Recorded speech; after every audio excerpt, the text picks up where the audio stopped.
Ouch! A $500 surcharge for SpaceX Starlink? What is going on? Let's get into it. Hey everybody, welcome back to the channel. Thank you so much for joining me. Today we're going to be talking about SpaceX Starlink and how they are increasing that surcharge from $100 to $250 and now $500 surcharge. That is a lot. I know there's a lot of people talking about this on Reddit all over the place. People are not happy, but we're going to get into it today and see why this is happening. A lot of people are saying, oh, this has to do with Elon Musk trying to get rich. Just stop. Anyways, before we get into this, I just want to say that if you enjoy the content, get anything out of it, throw it a thumbs up. That would be awesome. Don't forget to subscribe if you're not. If you are, thank you. I appreciate that. Click this notification button here so when I go live, when a new video comes out, you will be notified of it immediately. And if you want more SpaceX Starlink content, I've put together over 500 videos just for you. I'll put a link here. Don't click on it yet. Click there when you're done watching this video and you'll find a whole bunch of helpful how-tos, tips, tricks, what to do, what not to do, and of course the why behind all of it, because this channel is always about the what, the why. Also, if you want to give back to the channel, there's a little thanks button. Thank you, YouTube, for that thanks button. You can click on thanks down there, give $1 or $2 if you like. If not, it's perfectly fine. Consider becoming a member of the channel. That would be even better. So, I want to read an article to you I just found, and then I want to get a little bit deeper into this and tell you why this is happening. What is going on? You know, sometimes it's a little superficial, some of these articles, and then if I dig in a little bit, hopefully it kind of makes things a little bit clearer for people so they don't end up worrying about SpaceX Starlink trying to steal their money or Elon Musk getting rich on your back. Anyways, the article starts out by saying, if you live in these 3 states, prepare for a $500 Starlink demand surcharge. SpaceX has quietly doubled the demand surcharge for new Starlink signups in certain parts of the Pacific Northwest and North Carolina. If you live in the Pacific Northwest, you might be forced to pay an extra $500 to subscribe to SpaceX Starlink. SpaceX has quietly doubled the cost of the demand surcharge, big quotes, that's what they call it now. They constantly change the name. It's a surcharge. For SpaceX Starlink in part of Oregon and Washington State, where the satellite internet service faces limited network capacity. On Tuesday, a Reddit user who lives north of Seattle reported the $500 demand surcharge, which is more than the $349 price for the SpaceX Starlink dish itself. It's actually the full kit, is what they're trying to say. Quote, what gives? $500 is insane. Seems like a ridiculous charge to take advantage of those who don't have other options, they wrote. So this is what pops up when you place your order. And as you can see there, this has this demand surcharge and it's $500, guys, $500. And you can look over here for the address and it says Stanwood Road, Washington, 98292. So you know exactly where this is and how much they're getting hit with this additional fee. Anyways, it continues. It's a significant increase from when the demand surcharge, previously known as the congestion fee, we used to talk about that all the time, was only $100. That was in April. SpaceX then increased the surcharge to $250 for select areas where Starlink was already at capacity.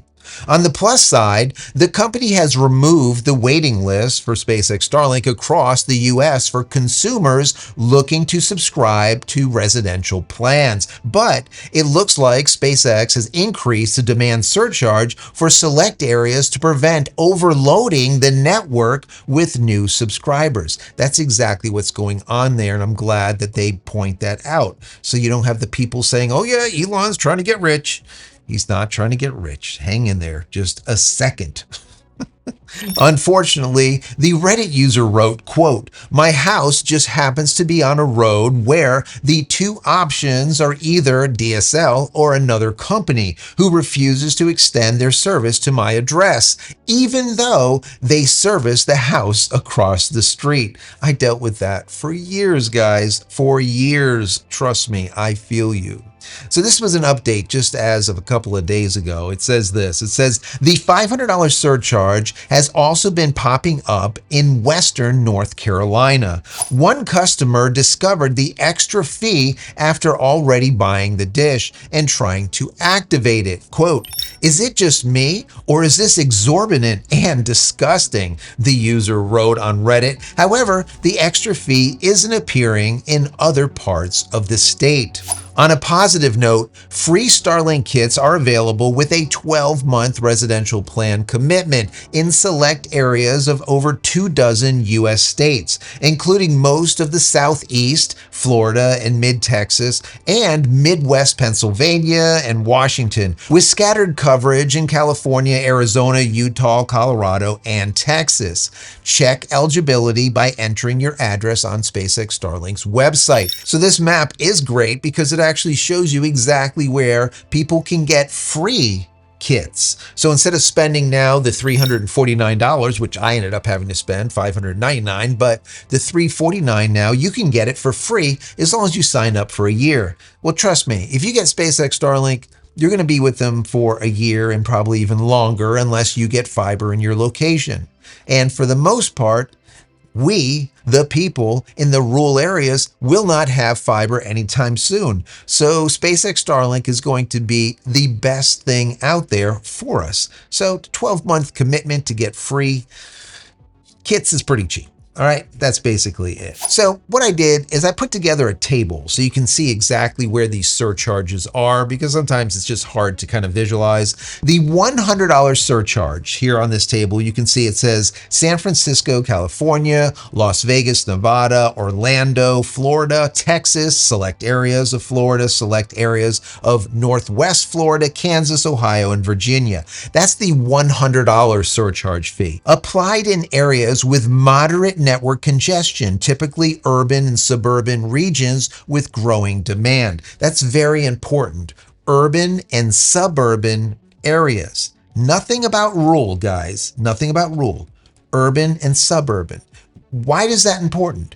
Because urban and suburban people normally have another form of high-speed broadband available to them. So it's going to be either fiber, maybe they have fat copper, as I always call it, which is like cable, or something else, maybe 5G right around the corner. Whatever it is, they have options. Bear that in mind. This is not rural that they're attacking, what people say sometimes with these extra fees, these surcharges. So at the $250 surcharge range, you got Sacramento, California, San Diego, California, Phoenix, Arizona, and Central Florida. Used in areas with higher congestion, often where demand has spiked recently. So if there's all of a sudden this massive spike in a certain area, they bump this $100 fee up to $250. Once again, to do what? To slow down new onboarding that is happening at just exponential numbers right now. SpaceX Starlink just hit 6 million customers. That was just the other day. 6 million customers. When I started with them, there was 112,000 of us. 112,000 of us. Now there's 6 million. So you can see how massive this is growing, and it's such a pace. And that's why they're trying to slow things down. So now this is the big one, $500. Where is this happening? $500. You got Western North Carolina, which would be Asheville, also Portland, Oregon, and Seattle, Washington, and then other smaller pockets around those cities. Highest surcharge in severely congested what?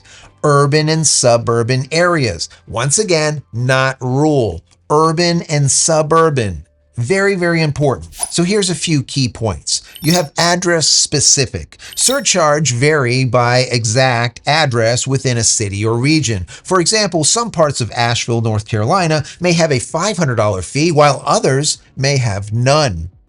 Purpose. This is important also.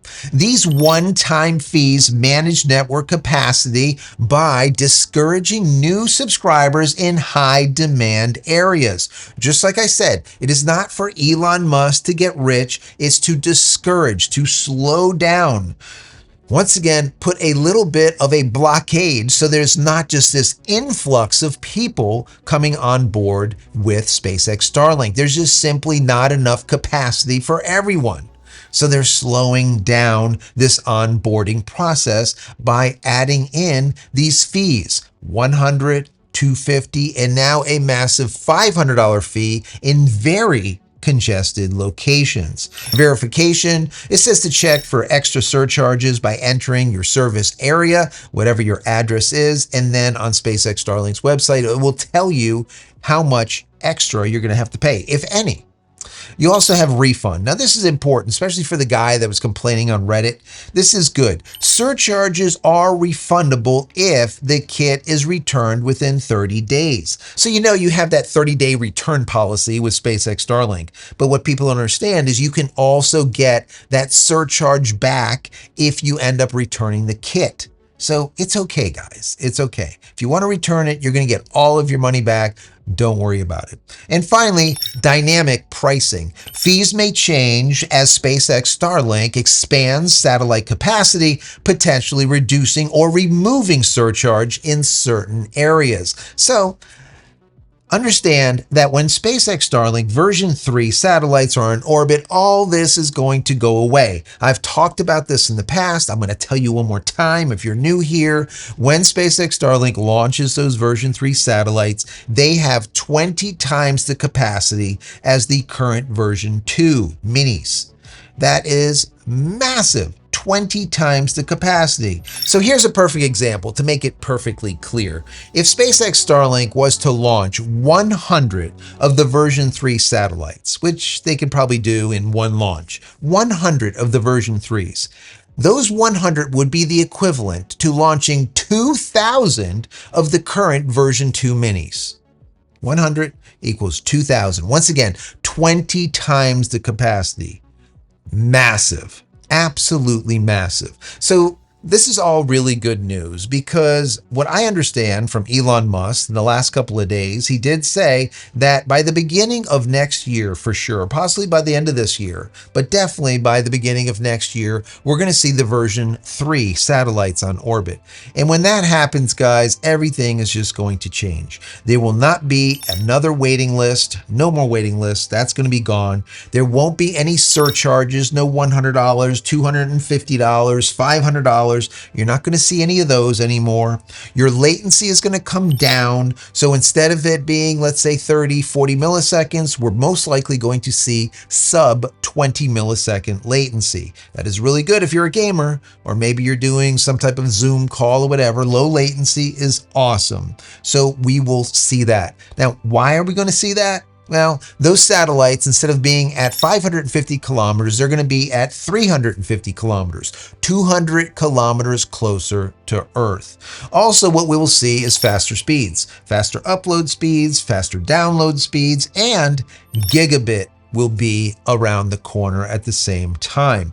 Right now, we're seeing maximum speeds about 600 megabits, but gigabit, once again, will be here with the version 3s without a problem. They can actually do gigabit already, but it needs to be pretty vacant to be able to do that. So I've been hearing people that are in the middle of the ocean on yachts, on boats, getting close to 600 megabits down. And that's with the current dish, which is really, really fast. Once again, once those version 3s are on orbit, you're talking about at least a gigabit, and some people are saying 2 gigabit is something that can be possible. And what I heard just the other day, they were talking about up to 20 to 25x faster on the upload speeds. Now, I don't know how they're going to do that. I kind of call BS on that one, but I did read it, and that's what they said. I just don't know how that's going to happen, because as of right now, to be able to do something symmetrical is just not, it's not there yet, okay? Every service you know of besides fiber and some cable, they're not symmetrical. You get a really fast download speed and like a mediocre upload speed, right? Very, very few you'll find a symmetrical setup. Whereas if they go with that 24x, it'll be symmetrical, it'll be pretty close. So now you know what this is all about. You don't have to worry about the $100, the $250, and the $500 being some type of get-rich scheme, because it's not. It's just simply a means to slow down onboarding, and that is it. Anyways, I hope you enjoyed this video. If you have, throw it a thumbs up. That'd be very helpful. And if you haven't visited my website as of yet, check it out. Go to JCristina.com and see if there's some merch there that you might like. I got shirts and tees and books and all kinds of other stuff. Check it out. If there's something there you like, please pick it up and help support me and my family. Many blessings to you and your family. Stay safe, stay healthy, stay connected with SpaceX Starlink. And we'll see you in the next one. Love you guys.